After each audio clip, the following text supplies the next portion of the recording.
Hi. Hi. Hi, we got snacks. We're ready to go.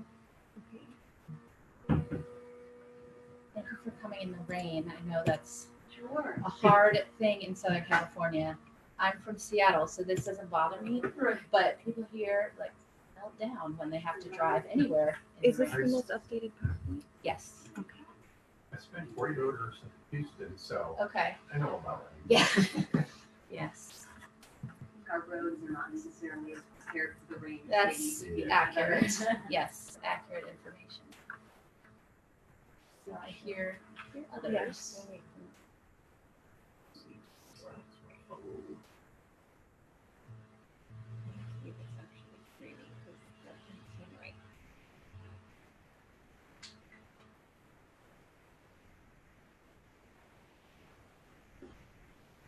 If Google's right, it was about 3 minutes behind. Oh my gosh, that's fantastic. Technology. I'm just gonna get started with the mighty three here. So welcome. Despite the rain, we really appreciate you for coming today. If there are any new families, both in person and also online, because we are live streaming this, welcome. If you are a new if you are a returning family, we really appreciate your continued support of these meetings. These gifted support group meetings really were developed in order to provide an open and safe forum for parents and educators of gifted students to share both the joys and challenges of raising or working with a gifted child. It's also an opportunity for attendees to hear what gifted professionals and experts in the field have to say about working with a gifted child and really sharing the knowledge that they've had acquired through the years.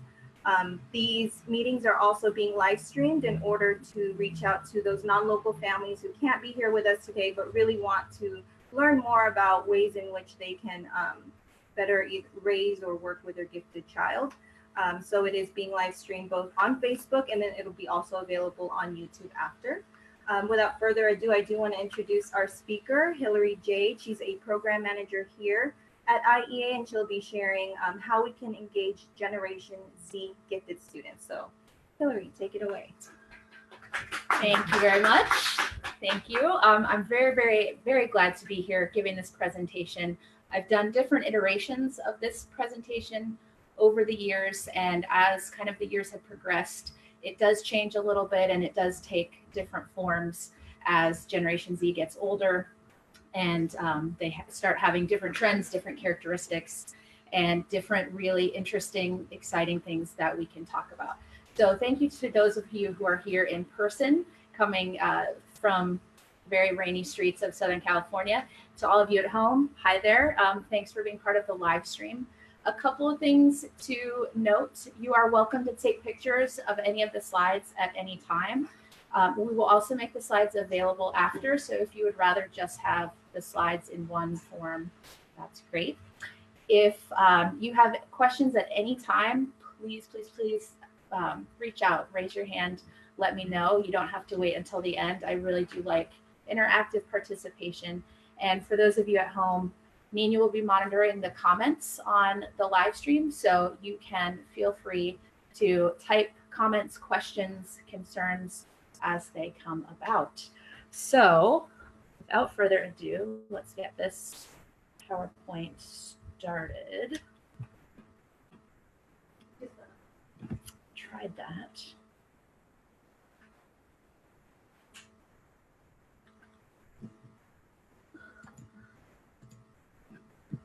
There we go, perfect. So welcome to Beyond Instant Information, Engaging Generation Z Students. I don't want to presume anything, but I will take a stab and say you probably are all here because you have one or more students that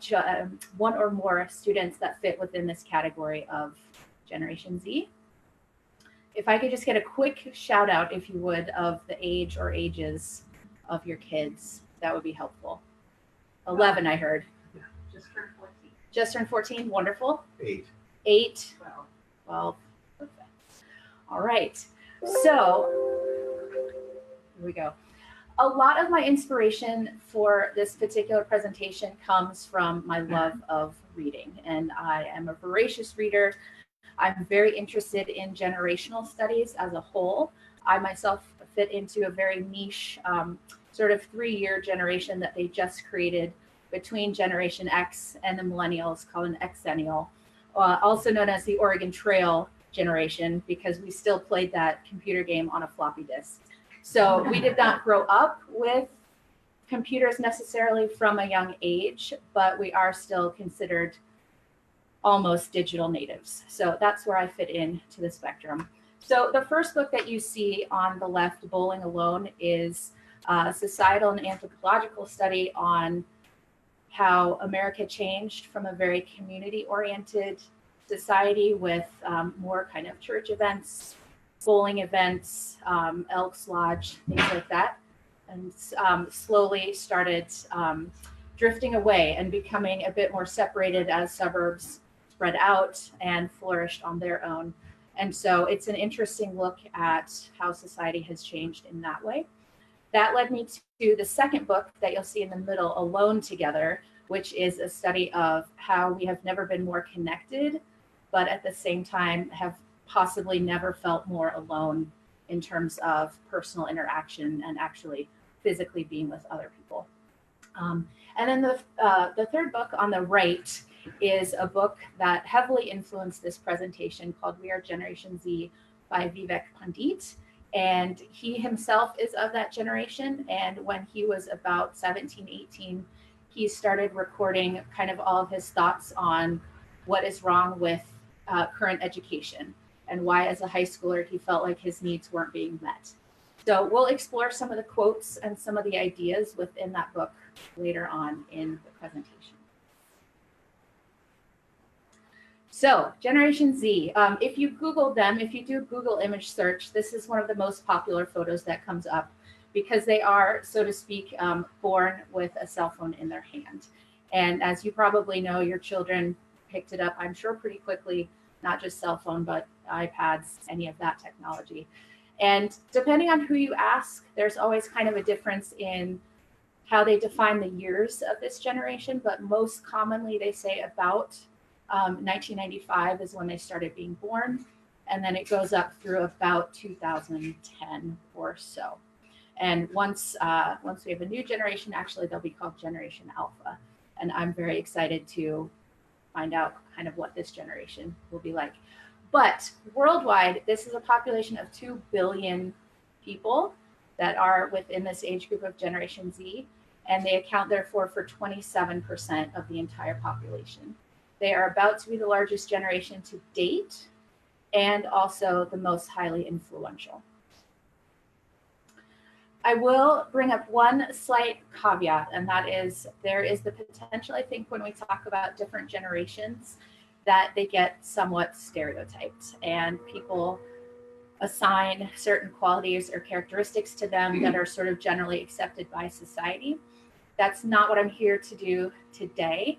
And if anything that comes up with data or statistics, characteristics, anything that I mention seems off or seems off-putting, just know I'm not here to assign any kind of negative stereotypes or otherwise to Generation Z, because they are a fantastic generation. So you can see there are the generations leading up, of course, especially baby boomers, Generation X, millennial generation. And now we have Generation Z, which is right now the very oldest of them just graduated from college. So there's some interesting information we're going to look at on what that means for them and kind of looking at what that means now for the younger students of Generation Z and how those changes in higher education are going to influence them. So we're going to do a little activity, if you don't mind, because I like to get you guys a little warmed up speaking with each other. I think probably you don't quite know each other from other events. So if you could break up maybe into a couple of groups, find a friend, and I'm going to give you a piece of paper with some statements on it. Now these statements relate to Generation Z. They may be true, they may be false, and it's up to you to discuss amongst yourselves whether you think they are true or false and why. And I encourage you to draw on your own experiences from your own children, or other children maybe that you work with to decide, are they true or false and why. So I'll put it up here. If it's too small to see, I do have pieces of paper, but if you can maybe do two groups or whichever. Okay.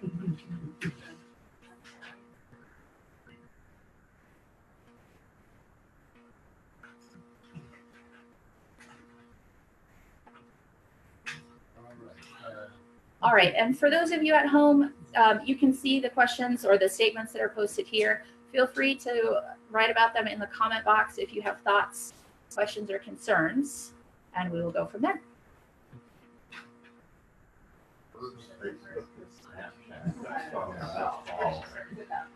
That's Facebook's deterrence.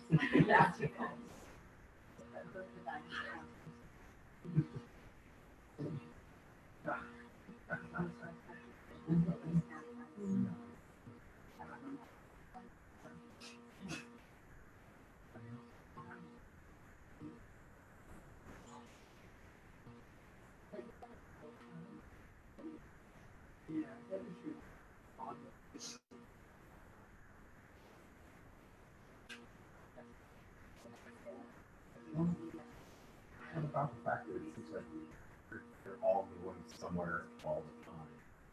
That there's always some activity beyond just at school. I mean, it seems like that's what I see. Yeah. So thank you for maybe.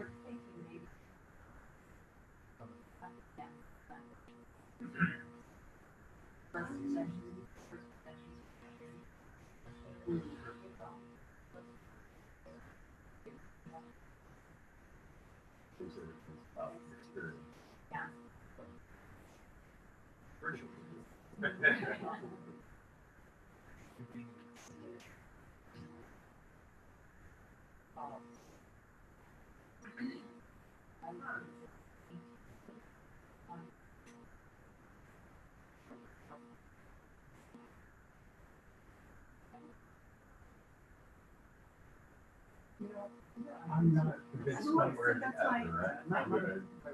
I'm interested in hearing more about how that's going.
It would be wrong, but it's usually yeah.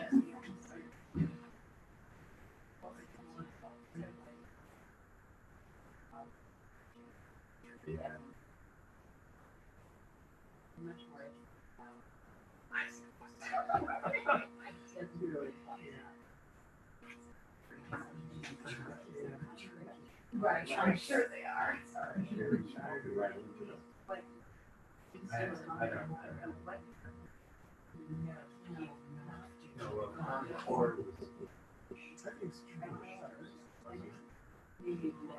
it's still there. It's still there. But it's less controversial because everybody, people who are against it are, for the most part.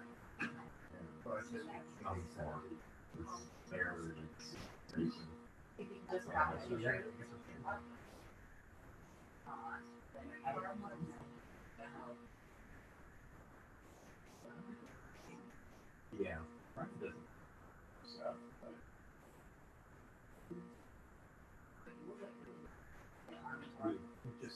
Oh, comic book. even, artists will say, oh, I see.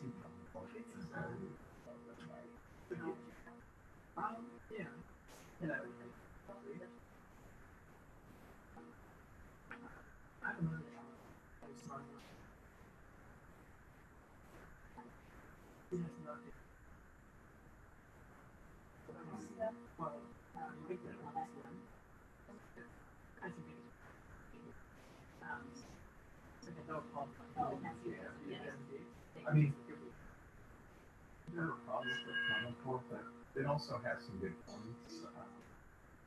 It just seems like it kind of weeds out choice in today's which. Do you think this generation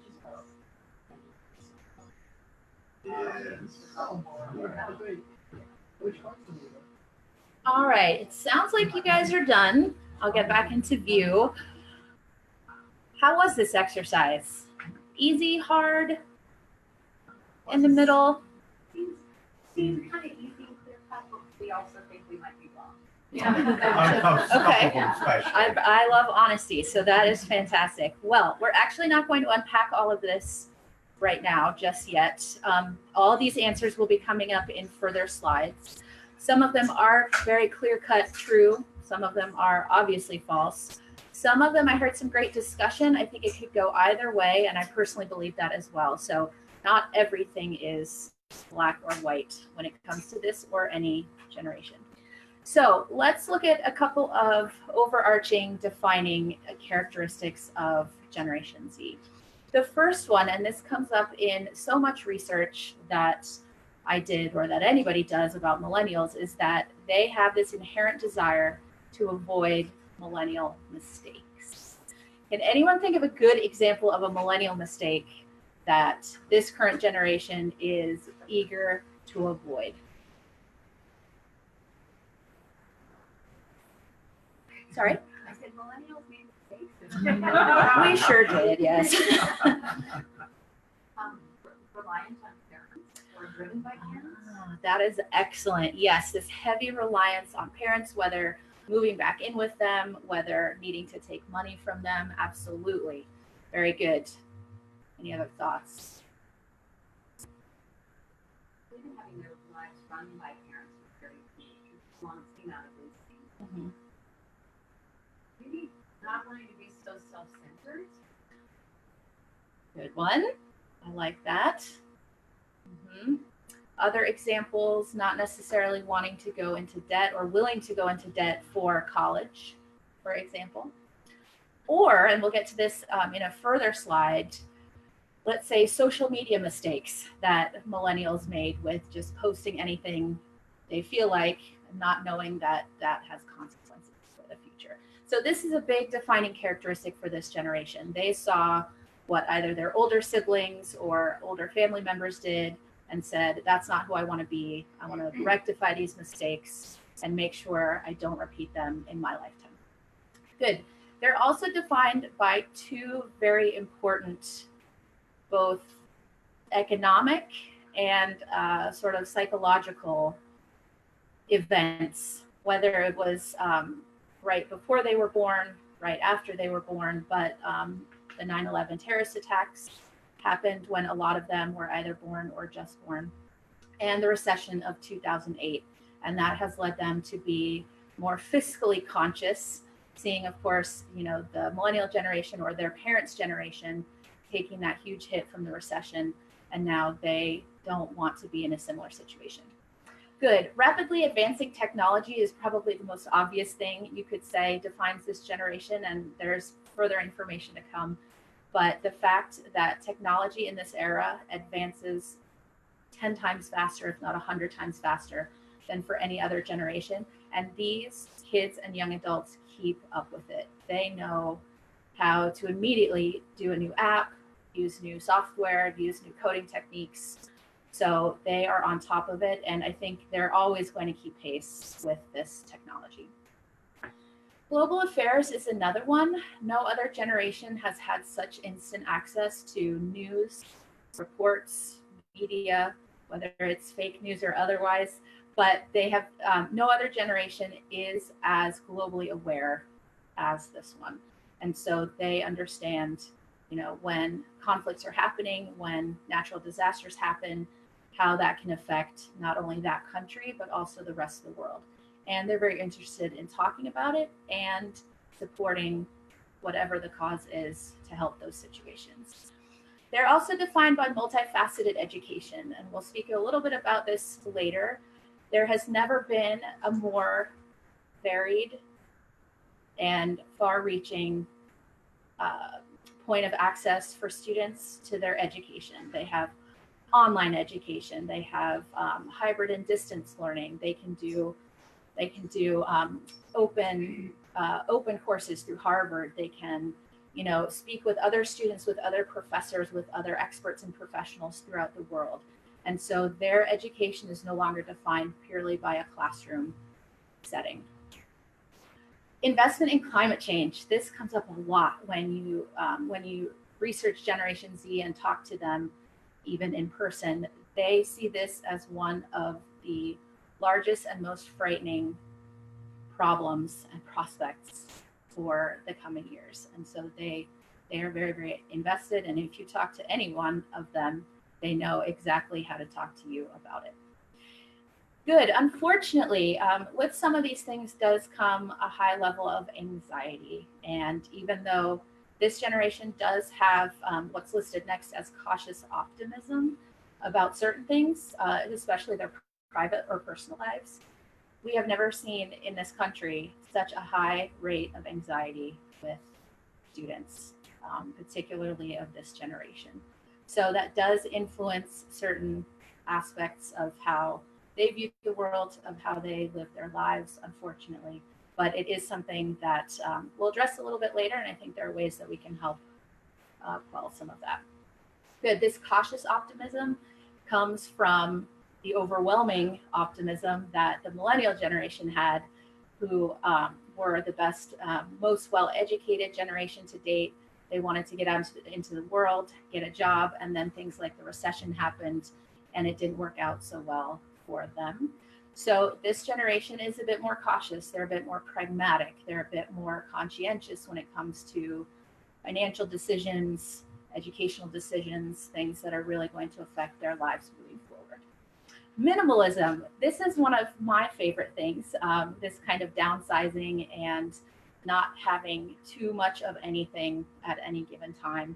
I'm sure you've seen the trend of small houses or tiny houses, where literally they might have 2 books on the bookshelf, where when I was growing up, I had wall-to-wall bookshelves of hundreds and hundreds of books. So minimalism is definitely defining for this generation, as is personal branding. Any of you in here have a child that has Instagram, Snapchat, Twitter, Facebook? Probably not as much. Yeah. Okay. In their on their profile, do they have sort of keywords, emojis that sort of make them who they are as a person, kind of define them? Okay, good. We'll get into that a little bit more later. So we've covered a lot of this, but just sort of comparison of the millennial generation and Generation Z, where they're moving into kind of technology-wise, more sophisticated things. They prefer images, which is why Instagram rapidly took over from things like Facebook, as well as Snapchat, to just plain text messages, which are now considered pretty boring. That's why all phones now have emojis and things like that. Again, they're a bit more on the realistic side. They're not necessarily as optimistic about how the world is progressing. Therefore, they have more of that kind of cautious pragmatism. They think, okay, well, I need to be prepared if this is going to happen. Working hard for success, we'll see some statistics about that and how they're very interested in putting in the work to get the results they need. This was an interesting comparison, and you brought it up earlier. You said prolonged adolescence, or this need for reliance on parents moving back in with them after college, etc. Generation Z is seeing more of this up-aging, where they are almost sort of acting older than they truly are. And so that's going to be an interesting thing to see how that develops in the future. And again, this reliance on stability rather than flexibility. They're really looking for clear cut, I'm prepared, I've worked hard, this is what's going to happen. They're not quite as flexible, let's say, with the unknown. So, perfect. Overall trends, and here we'll unpack some of the things that came up in this little exercise. Absolutely far more accepting of alternative lifestyles and different cultures.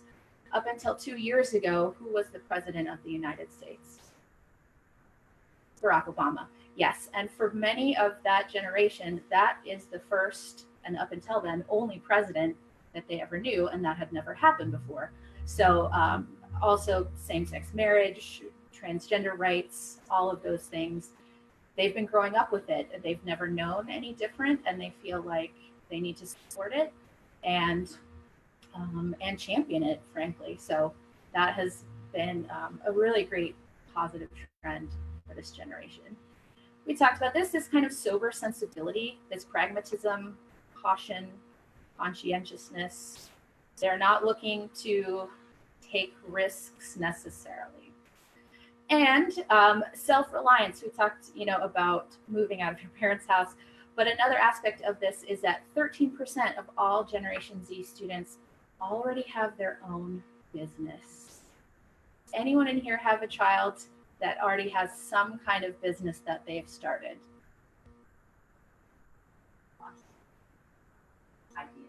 Lots of ideas. Yes. Interested in things to do that.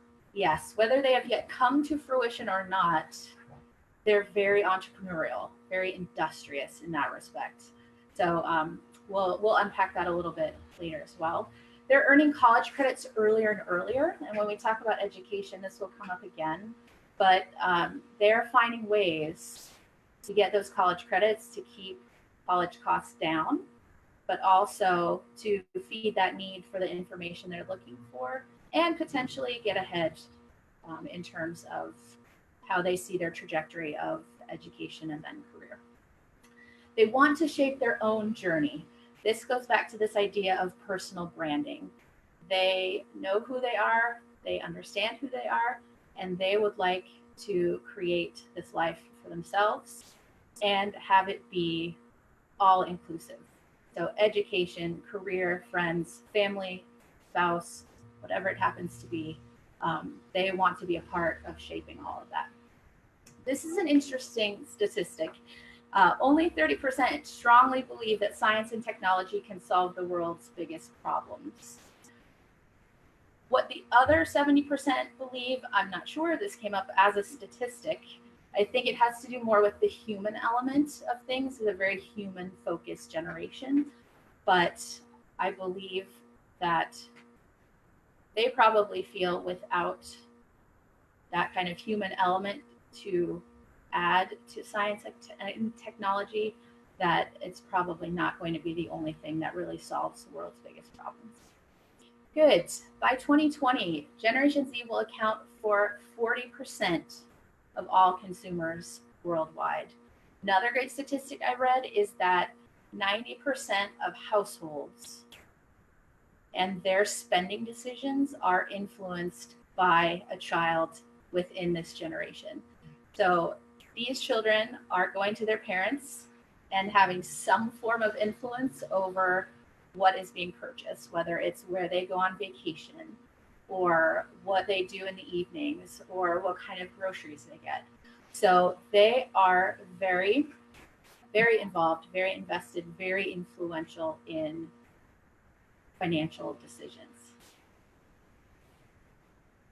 Therefore, 65% of them hope that before they turn 30, they have financial independence. That's the number one thing, the number one response given when asked, what do you hope to achieve before 30? We chatted about this a little bit, and I think they're on the right track, but we'll just have to see where they go. Good. So we couldn't possibly talk about this generation without talking about technology. It is one of their largest defining factors. They are the first true digital natives. We could flip back to that picture of the baby holding the cell phone. That's a very, come on in. That's a very typical depiction of this generation. How'd you guys do with the Snapchat versus Facebook? Snapchat. Good. Why? Well, Facebook's where your parents are. It's more visual. Yeah. You know, more right then and there. Mm-hmm. Right then and there. What else? What is? Doesn't persist. Yeah. So Snapchat goes away apparently, and it's not a permanent online record of what you've been up to. Unless somebody takes a screenshot. Yes, nothing is perfect. So there's that element of it. The fact that they're wanting more privacy and less recklessness, learning from millennial mistakes. And they really are starting more to value their online anonymity. So Snapchat wins. Personal branding, we talked about as well. They are much more into the internet than they are television. The amount that television watching has declined among this generation is, I think, heartwarming because I don't have a TV, but I think also indicative of where their trends are going and where their influences are coming from. 71% of them already have a Netflix account. As far as shopping is concerned, there's a switch now from the kind of brick and mortar stores that we all grew up with to the online and the omni-channel models, where literally now you can buy anything from your phone. You can even have it delivered to you from your phone.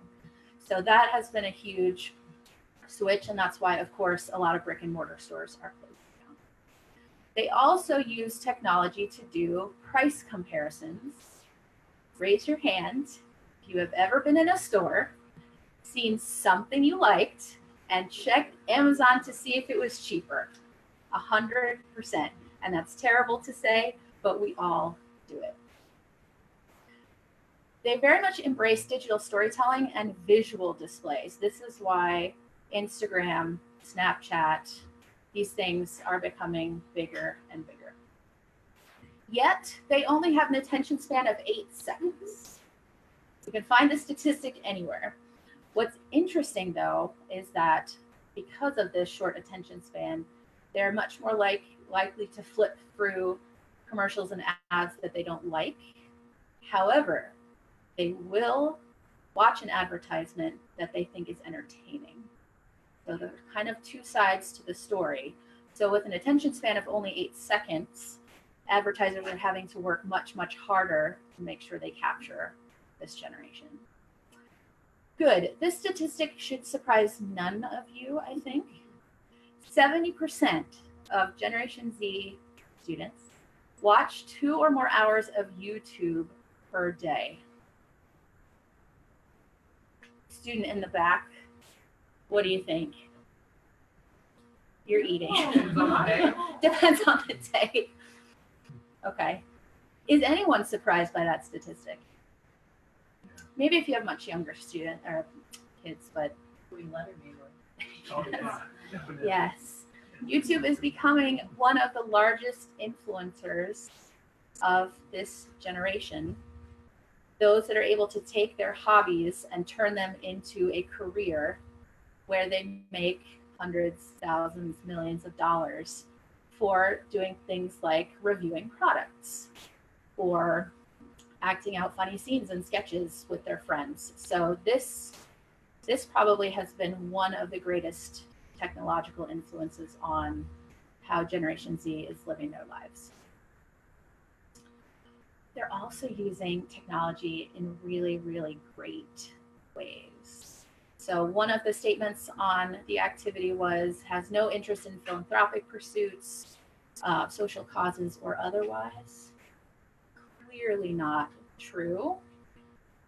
Any of you in here have a child who has done some kind of Kickstarter, GoFundMe, any of those? They will, I'm sure, very soon. And what they're using it for is great. They're using it either to raise money to, start one of their businesses that they're interested in, or for something like a study abroad trip, or they want to help out a friend who is in some kind of unfortunate situation. So these things like Kickstarter, GoFundMe, any of these crowdfunding ideas are really, really taking off. And it's heartening to see this generation use those avenues in such a positive way.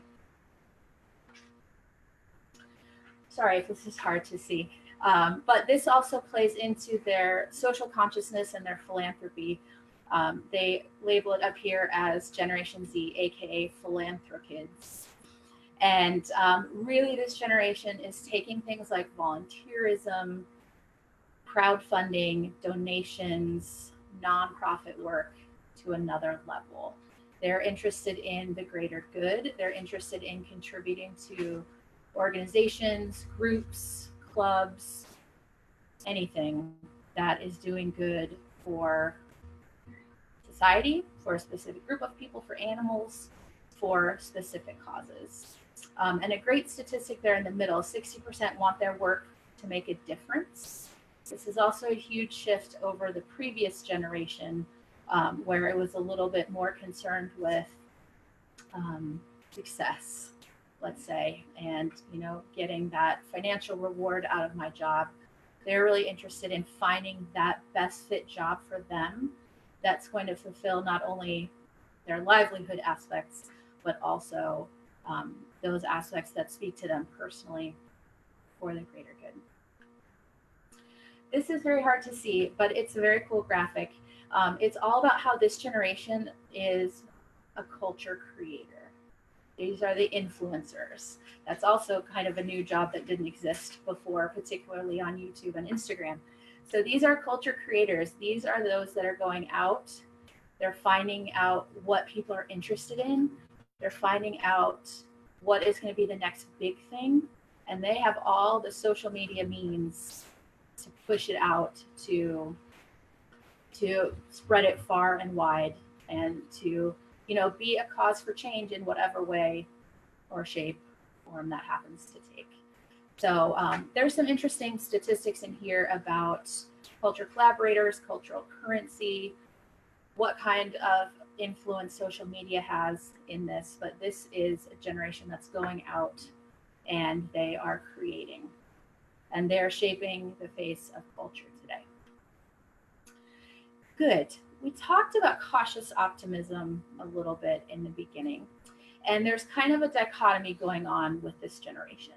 So great statistic is that 88% of this entire generation is optimistic about their personal future, about how they see the world being shaped where they are concerned, how they see themselves shaping themselves to go out into the world, to be successful, to be fulfilled, to have everything that they would like to have. With that being said, they are far less optimistic about the world in general.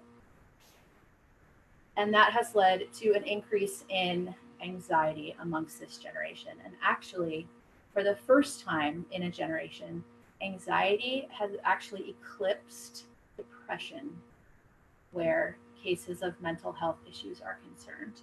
So it's no longer that widespread depression that we saw throughout different generations, but really it's this anxiety that's starting to come in. And the two biggest fears that this generation experiences are school shootings and climate change. Any questions so far? All right. Good. Where jobs and careers are concerned, this is also very, very interesting. You've probably heard the saying that students or children of this generation in the future will have jobs that have not even been invented yet. They're jobs that we can't really conceive of because we don't really see a need for them yet. And so these students are going to have very interesting jobs, newly created jobs, almost sort of invented jobs. And it'll be interesting to see how that progresses. So as I said before, 13% of all Generation Z students already have their own business.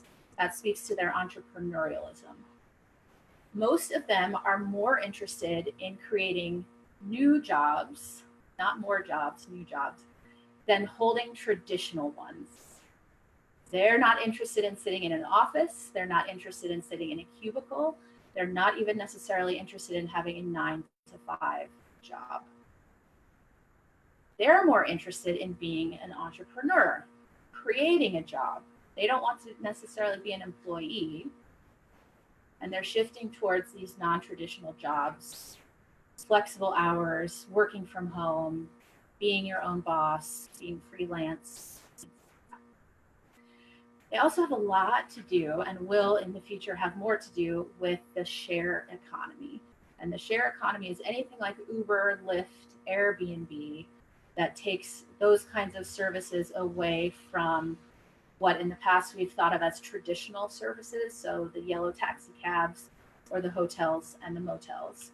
Now people can be their own boss, make their own rules often, or they can rent out their own living space and earn side money, extra money in that way. So there's going to be an increase for this generation also of working within the share economy. We talked about this a little bit already. 76% of this generation would like to convert their hobbies to a full-time job. YouTube influencers, great example. Anyone else think of an example of either someone famous or someone you know turning a hobby into a career?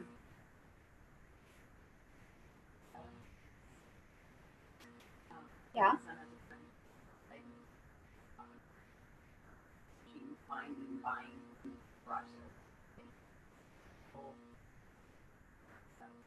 Does he just buy the sets, or does he put them together and then sell them as? Okay.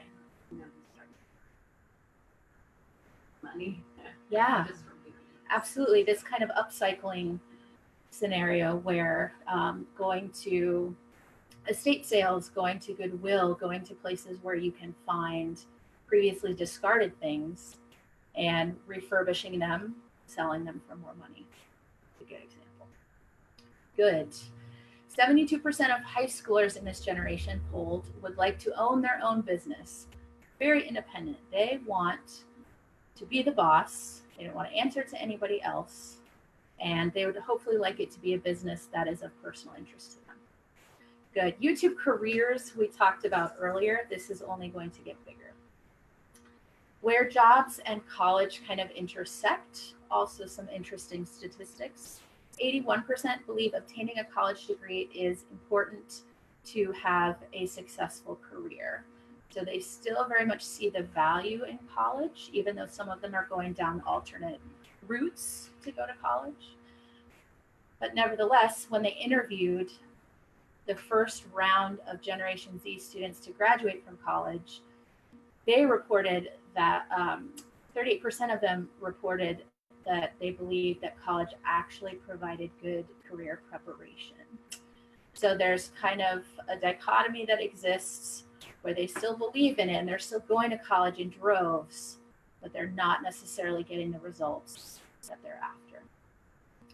Good. And 64%, as you might imagine, are concerned about paying for college, which is why they're not necessarily willing anymore to go into as much debt as previous generations. So within this kind of job and career space, there have definitely been some shifts happening. Previous generations, very interested or by default in being a consumer, going out, buying the products, having a collection of products, always buying the latest line of everything. Now, there's been a shift in this generation to this idea of being the creator. They want to be on the other side of that commercialism. They want to build, create, tinker, test, put together, whether it's something tangible or something digital. And they want to be the creator of that. So there's that shift for this generation. This came up in the activity. They feel it's more important what you know rather than who you know. And that's actually not true. Perhaps still true for some, but what they are finding is that with this interconnectivity around the world, having these personal connections is going to bring them a lot further than just basic knowledge. So it's getting out there, it's making those connections with those culture creators and influencers.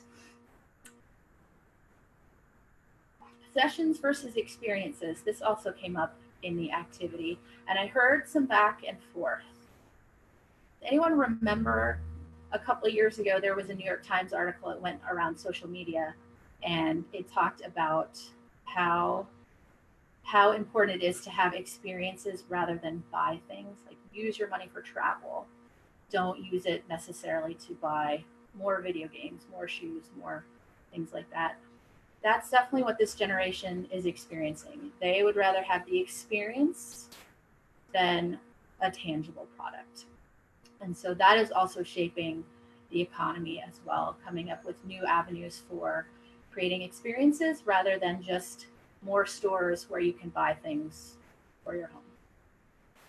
And again, as the shift from TV to internet happens, they're far more influenced now by internet advertisements than TV commercials. And again, always looking to be entrepreneurial rather than just an employee. Good. So now we come to the crux of the matter, which is we have all this information about this particular generation, but I'm sure why you're all here is you would like to know more about kind of the academic aspects of working with this generation, how they can best be challenged, engaged, prepared, either for college or after college, the real world, and their career. So at its most basic level, Generation Z students are inherently visual learners. They have everything at their fingertips, from screens to videos, holograms. They have iPads, they have this beautiful flat screen TV. And so they are no longer content just to listen to a lecture, listen to somebody talk. They want that full interactive experience. This is also a generation that is very kinesthetic in how it likes to learn. So that's why new kind of engineering and tinkering things are being developed all the time. 3D printers also now very big. Anything that they can tinker with, basically build, is going to engage them. They're also simulation and stimulation based learners. So they're far more interested in being part of a demonstration or participating in the learning that's going on in an active way. So again, the traditional kind of college lecture hall style isn't working for them as well as it has for previous generations. And they're inherently curious learners. They are hungry for this information, most especially because it's there for them 24/7. They always have access to it. And because there are low barriers to that information, they crave it. They crave it all the time, and they know they can get it because it's out there, it's everywhere. So there is a quote on here from the young man who wrote that book I mentioned earlier, Vivek Pandit, and he says, quite appropriately, "We tune out when the whiteboard is full of information that only requires rote memorization, because our belief is that we will always have access to this information online." And that is 100% accurate, because they can, at this point, Google anything, go on any database, search for anything. If they can't find it online, they'll Skype with a friend who might know something. So it's causing now education to look at ways in which they can be better engaged so that they're not just coming to school to tune out because they could otherwise get that information. So, sorry, that's small. Trends in education overall for this generation. 1, they embrace social learning environments. Even though, yes, they can get all this information on their own at home from a laptop, they're very interested in bringing back some of these social learning environments that I think did fall by the wayside in the previous generation or the 2 generations before.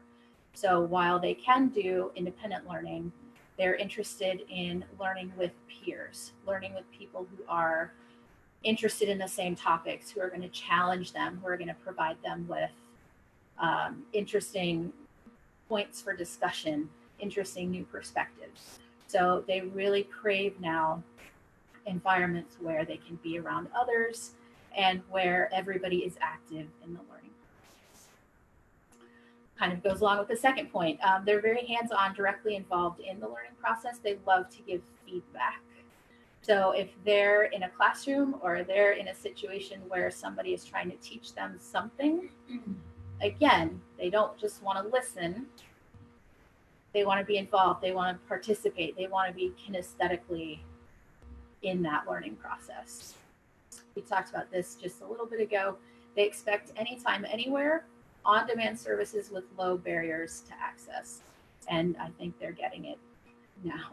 So because that information is out there and it's so easily and readily available, for them, that is the norm. When I was in elementary school, we looked up in the encyclopedia for information on our book reports. That seems like a very archaic idea now for this generation. So they expect it to happen, and it does typically. Fully immersive educational experience. I read an interesting article about this generation that said where their learning is concerned, they want it to be as immersive as things going on in their personal lives. So they don't just view it as an academic experience anymore. They want to be engaged in other ways as that learning is happening. So socially, emotionally, possibly recreationally, or in other ways. It's no longer, I'm going to give you this information, now go do something with it. They want to be in the learning. And so that's a really interesting trend that I think already has had some really positive results when done correctly. Prefers discussions in interactive environments. They also are lucky enough to live in a time where for the first time they have online learning, distance learning, hybrid learning. They have Skype. They can log into these free and open courses through Harvard, for example. And so they don't just get their education from the classroom anymore. In fact, some of them don't get it from a classroom at all if they are involved in some kind of alternative educational experience. They believe digital tools should be deeply integrated. They should come as no surprise to anyone here that they have technology, they love technology, and so they want it to be part of that educational experience. Build upon the content by using apps, websites, various tools. Good. 33% of this generation already engages in online classes. 20% read textbooks for fun. And 32% work with classmates online in some capacity. And I know this to be true even from a very young age because IA works with a lot of homeschool families. And their children, whether they're 10 years old, 12 years old, often use different charter schools or different courses online and are able to interact with other students of that age with that same interest. Good. And because we talked about global awareness before, there's also a huge increase in study abroad during college. And I think that just speaks to their A, love of experience, and B, wanting to be globally aware at all times. Good. So this is the book that a lot of my information was taken from.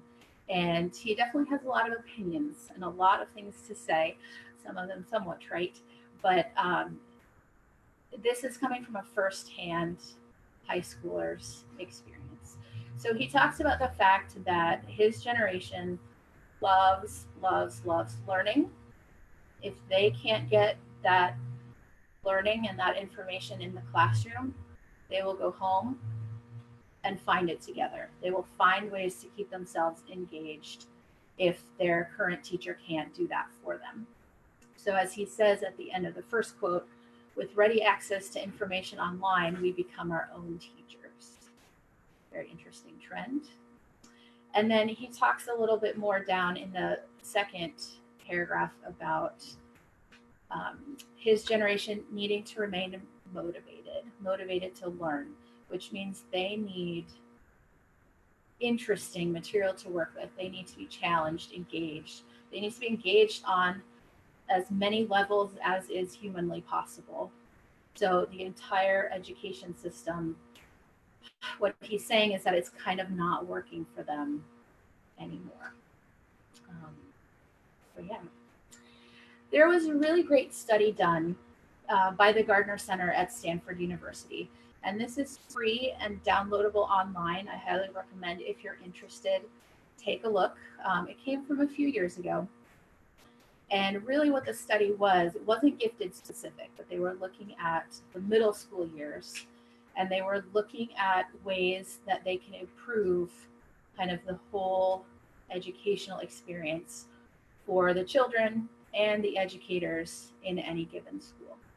So what they did was they did all this research and they looked at various models and they had conferences about it and chatted with other professionals in the field. And a lot of what came out of this study actually is what has been engaging gifted students for a while. So it kind of was an interesting parallel. And it says in the report, the more we learn through engagement, the greater our intrinsic motivation is to learn, setting up a positive feedback cycle. So they're really focused on this why factor. Why is the instructional material that I am, as a teacher, am giving you important? How is it real world applicable? What can you do with it? Instead of doing 50 multiplication problems in a row, let's give you something that you're actually going to be able to use, something that's problem-based or project-based learning, for example. And then things like scaffolding, instruction, and differentiation, of course, very big in the gifted world. It has now come out. It's also equally important in the non-gifted world. And then really focusing and doubling down on strengths. We'll see that in the next slide. So what they found before this study was complete was that the previous decade or so, there had been a hyper focus on certain aspects of the way education is run and is seen. So there was a lot of previous focus on competition, always getting straight A's, always being the best, doing better than the person who sits next to you. Relative success, how well do you do in comparison to anybody else in the class? Achievement, intelligent, and this kind of easy way out of any situation. But that has shifted. So the current focus, what they brought out of this study, is that instead of competition, teamwork is best. And teamwork is really how this generation of students is going to learn and learn how to live in the future. Instead of relative success, personal improvement. Maybe the person that's sitting next to you got straight A's. Maybe you got, let's say, an 85 on the quiz, but the quiz before you got a 65. So that for you is a huge improvement. It doesn't matter what the child sitting next to you got on the test. As opposed to achievement, learning for the sake of learning for the sake of getting that content and figuring out how to apply it to real world situations. Instead of intelligence, effort. I know this is kind of a hard shift to make, but they really started putting a lot of emphasis on the effort that students are putting into their academic work that they do, into their schoolwork. So that was probably one of the biggest, if not the hardest, shifts, I think, for people to see. And instead of the easy way out, risk-taking and experimentation. So making sure that, we're not being the lawnmower parents where we clear the path and students never have to face any adversity. Instead, making sure that safe risk-taking and experimentation is okay. It's okay to fail. That's how we learn. That's how we grow. It's not seen as a sign of weakness. So that's what came out of the Gardner Center. Again, you can, if you want to take a picture or later, I can show it to you, but highly recommended to read. Another great institution that is doing a lot to help this generation is the Stanford University D School. Has anyone ever heard of them? Yeah. They're doing some incredible things, and their big motivation or their big push is for radical collaboration. And this is collaboration in ways people previously hadn't thought about, and ways that might seem potentially odd.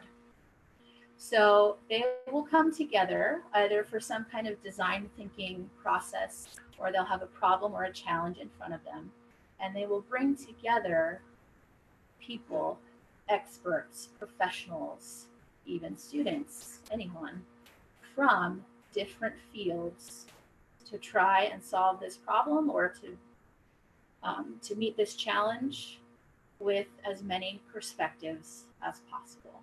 And it's a very kind of open forum that they use for tackling these challenges. Let's say they might, in any given situation, they might have a businessman involved. They might have a doctor. They might have somebody from marketing. They might have a professional historian come, and everybody gets a chance to speak. Everybody puts their ideas out on the table, and then they talk about it and try and come up with some kind of solution. So this radical collaboration has led to a lot of advances in the design thinking process, and that's coming up on the next slide. It's led to a lot of advances in lateral thinking, which is thinking about things from a different perspective or ways that you previously hadn't thought of before. So it says the design thinking process becomes a glue that holds teams together, allowing students to unleash intuitive leaps, lateral thinking, and new ways of looking at old problems. So yes, this is connected with Stanford University, and a lot of their students do something with the D School, but it's also, they also provide a lot of things for students of the age of your children. You can go online to their website. They have a lot of free resources. They have a lot of kind of projects, worksheets, ideas for how to get things going. A lot of it having to do with design in some way, shape, or form. So I highly recommend you check that out as well. And again, the second quote, we help each other even if it's inconvenient. This comes from the D School. We ask for inspiration when stuck, we play, and we defer judgment long enough to build on each other's ideas. So it's really looking at how can you get as many perspectives, voices, opinions in one room, and use all of those ideas, no matter how crazy or silly they may seem, to come up with solutions. So check out their website if you're interested. It might have something for your child. Just kind of get some interesting projects going there. So really where the design part of it comes into the D School is through this design thinking.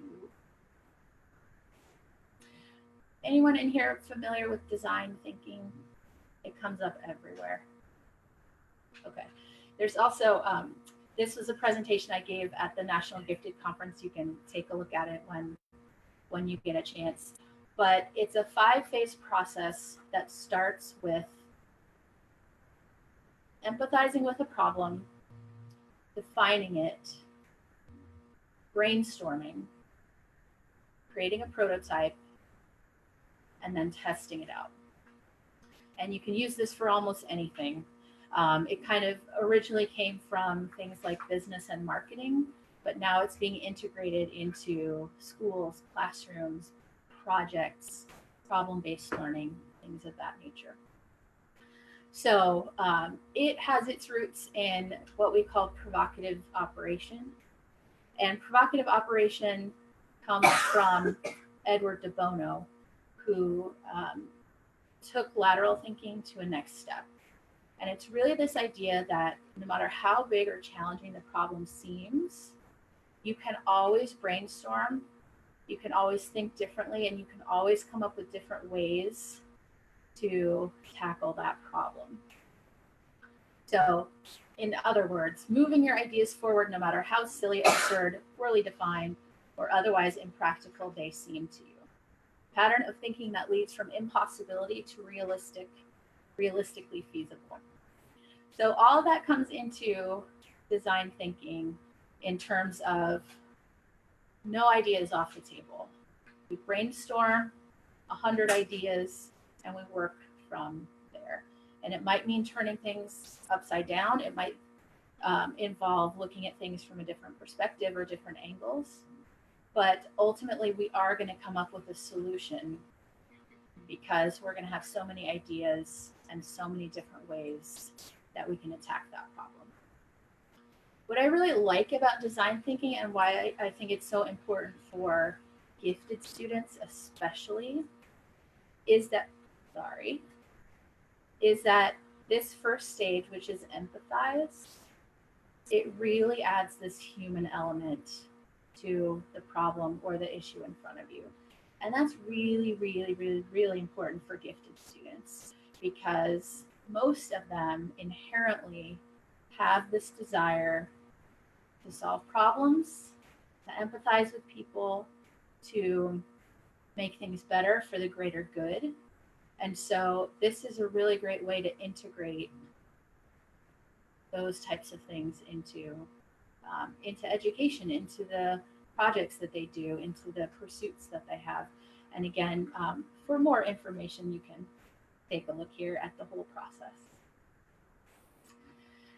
What's also interesting about trends in education with this generation is that things that previously were taken out of schools are making a comeback. When I was in school, we had art and music and, different kind of tinkering things. And then it went away for financial reasons. And it was more focused on, gotta get everybody to take AP classes. Everybody needs to take, as many academic courses as we can. The arts are frivolous, things like that. But these things are making a comeback. And I think that is fantastic. So things like makerspaces. Any of your kids have makerspace at school or any kind of tinkering or a fab lab? Any of those? Yeah. It could be. It's a lot of little pieces. So things you might find in your garage. So pieces of wood or metal, screws, kind of things that you could take individually and bring them together to do some kind of building or tinkering. Even Legos, let's say.